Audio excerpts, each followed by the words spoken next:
কেন্দ্রীয় সকল নেতাকে হত্যা করা হয়েছে।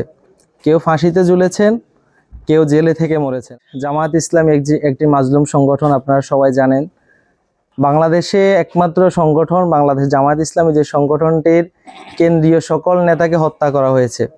কেউ ফাঁসিতে ঝুলেছেন, কেউ জেলে থেকে মরেছেন। আপনারা জানেন তো এটা, নাকি?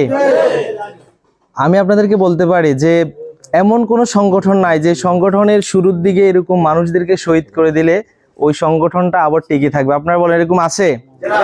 আমরা দেখেছি 75-এ যখন শেখ মুজিবকে হত্যা করা হয়েছে, মনে হয়েছে যে বাংলাদেশে আর কোনো আওয়ামী লীগ নেই। মনে হয়েছে কিনা? 24শে আগস্ট শুধু শেখ হাসিনা পলাইছে। শেখ হাসিনা পলানোর পরে মনে হইলো যে এই দেশে আর কি নাই, কোনো আওয়ামী লীগ। তার মানে তাদের নেতৃত্ব হচ্ছে নেতা কেন্দ্রিক। একজন শেষ হইলে বাকিরা কি করে? পলায়ন। কিন্তু একমাত্র সংগঠন বাংলাদেশ জামায়াত ইসলামী, যে সংগঠন নেতৃত্বকে ফাঁসি দেওয়ার পরে তাদের জানাজা পড়তে গিয়ে তাদের কর্মীরা কি করেছে? শাহাদাত বরণ করেছে।